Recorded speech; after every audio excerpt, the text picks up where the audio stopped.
भगवान ने प्रेरणा दी कि महाराज मनु आ रहे हैं, उनकी 3 पुत्रियां हैं। एक बेटी के विवाह का प्रस्ताव जब आपके सामने रखें आप मना मत करना। महाराज मनु ने अपनी जो मध्यमा बेटी थी देवहूति का विवाह उनके साथ में किया है। पितृभ्याम प्रस्तुते स्वाधि पति विंगित को विदा। पिताजी के चले जाने के बाद में शादी कहा गया। शादी का मतलब यह हुआ कि जो स्त्रियां पतिव्रत धर्म का पालन करते हुए ग्रह की भी संभाल करती हैं वे भी साध्वियां कहलाती हैं। तो ये जो सन्यासिनी है वो श्रमणा कहलाती है। सबरी को श्रमणा कहा गया है, संन्यास वृत्ति में।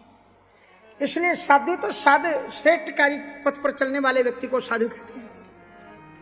पितृभ्याम प्रस्तुते साध्वी पद मंगित कविता नित्यम परितरत प्रीत्या भवानी भवम प्रभु। महाराज कर्दम ऋषि ने उनसे जब विवाह किया तो एक संकल्प लिया कि हम विवाह तो आपके साथ करने के लिए तैयार हैं, लेकिन जो ही बच्चे संवत्स को होंगे हम आपको छोड़ करके पुनः वन में तपस्या करने के लिए चले जाएंगे। देवी ने स्वीकार किया। फिर उनका जो भी साधन अनुष्ठान पुरस्कार था कर्दम ऋषि करते रहे। पत्नी वही पत्नी है जो पतना त्रैते सा पत्नी, जो अपने पति को पतन से बचाए, कभी भी अधोमुखी न बनाए। वो जब तब साधन अनुष्ठान करते थे सारी सामग्रियां उपलब्ध करा देती हैं, लेकिन अपना चेहरा नहीं दिखाती थी, कहीं महाराज कामासक्त ना हो जाए। जब उन्होंने पूरा अनुष्ठान कर लिया, पूरी सहायता उन्हीं की थी देवहूति की। बिना देवहूति की तपस्या से साधना से वो नहीं कर सकते थे। लेकिन इस बीच तपस्या में ना तो उन्होंने बनारसी साड़ी मांगी और ना बरेली का झुमका मांगा।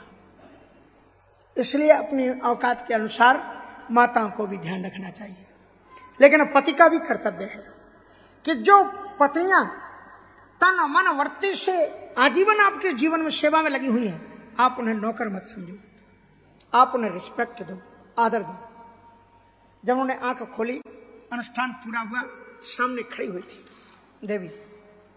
ऐसा श्लोक बोला है मानो कि वो प्रार्थना कर रहे हैं, तुष्टो ही मध्य तब मानविमान दाया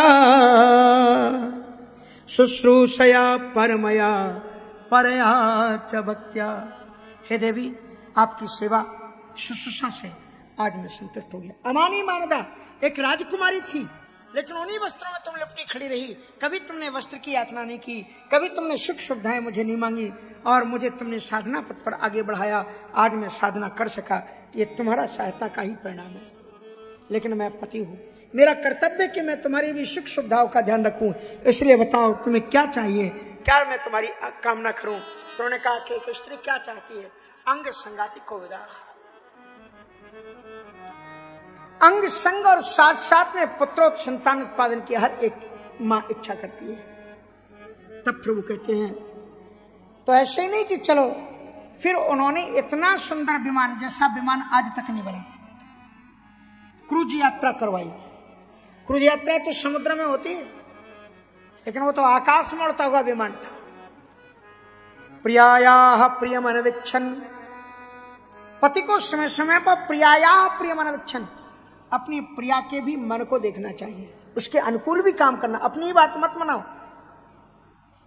प्रियायाः प्रियम अनविच्छन कर्दमो योगे मास्थिता, बड़े योगी थे और योग के प्रभाव से उन्होंने क्या किया, विमानम कामगम दिव्यम छत्तस्तरिहेवा विरचीगरत, एक दिव्य कामक विमान बना करके तैयार किया। ऐसा विमान जिसमें सब भोगोपलब्ध सामग्री उपस्थित थी।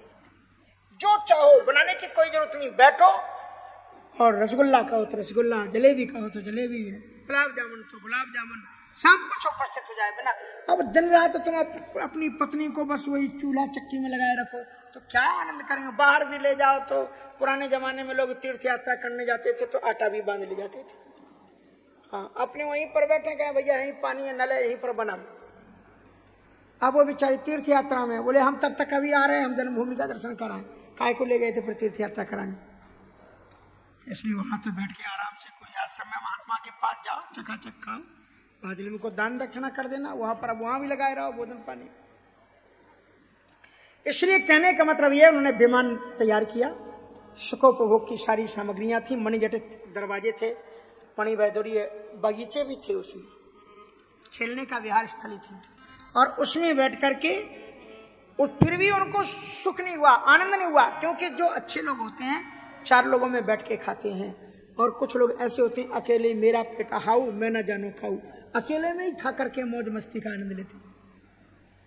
अकेली महसूस कर रही थी, उन्हें अच्छा नहीं लग रहा था, इसलिए माताएं अकेली थोड़ी अच्छी लगती, जरा 4 माताएं मिल जाए, फिर देखो 4 जन्म पुराने वाले भी भजन याद आ जाते हैं, और अगर शादी में हो तो गाने भी याद आ जाते हैं अपनी तरह अपने समय के। हाँ, तो फिर तो होता है। तो इस प्रकार से बड़े आनंद और मंगल की वातावरण वहां पर उत्सर्जित हुआ, और उस विमान पर बैठ करके उन्होंने क्या किया, शांता सरसवेशमस्था शतानी दश करने का 10,000 कन्याएं उस सरोवर से प्रकट हुई। सबकी 15 वर्ष की आयु थी, कमल सदृश सबमें सुगंध थी उन बेटियों में। सर्वा किशोर वैसो ददर्शोत्पल गंधया ताम दृष्टवा सहसोत्ताय प्रोचुष प्रांजलि स्त्रिया। देवी को आगे निकल करके उन कन्याओं ने नहलाया धुलाया, अंग राख किए, उनकी चोटी गुथी, सुंदर कपड़े पहनाए, उनको बहुत सुंदर साज श्रृंगार करके पकड़ करके गीत गाते हुए कामक विमान में वो देवियां लेकर के गई। ऐसे विहार फिर उन्होंने ऋषि ने किया है। और कहां कहां पर गए घूमने के लिए, वैश्रम्भ के, सुरसने, नंदने, पुष्पभद्र के, मानसे, चैत्र, तेसा, सरय में रामयार था, इंद्र के नंदनवन में गए। जितनी भी घूमने की प्रसिद्ध जगह थी सब जगह घूमने गए। क्या मकबरा और मुर्दों की जगह ताजमहल जाकर के देखना है तो वृंदावन देखो, अयोध्या देखो, चित्रकूट देखो, हाँ ये जगह होती घूमने के लिए। इसलिए और उन्होंने क्या विभज्जन अवधात्मान, मानो कि उनकी आत्मा ही 9 रूपों में विभावित होकर करके एक साथ 9 पुत्रियों के रूप में प्रकट हुई। तुम्हारी तपस्या का फल मिलता है, अगर पुत्री आए तो समझ लेना तुम्हारी तपस्या का फल है। हाँ, और अब क्या होता है, पुत्री को देखते ही नाक बहुत सिकोड़ लेते हैं। सबसे पहले सास से पूछती क्या हुआ, बेटी हुई, फिर उसको सास के पास फोन किसी का आएगा, हाँ बच्चा तो हो गया, सब ठीक है, कोई बात क्या नहीं, बेटी हुई है। बेटी को सुनते ही अपने नाक मुंह सिकोड़ लेते हैं। बेटे कभी कभी सचमुच में नालायक निकल जाते हैं, ध्यान नहीं देते, लेकिन बेटियां तो फिर भी ध्यान रखती हैं। इसलिए राजा जनक कोई बेटे का नाम जानते हो क्या, नहीं जानते ना, लेकिन राजा जनक का नाम चलता है कि नहीं जानते। कैसे जानते लोग, जानकी के नाम से सब लोग जानते हैं। सीता जी ऐसी थी कि उनके माध्यम से उनके पिता का नाम विस्मृत हुआ। माता पिता का नाम केवल बेटे ही नहीं करते, बेटियां भी करती है, इसलिए उन्हें भी उतना ही प्यार मोहब्बत और स्नेह देना चाहिए।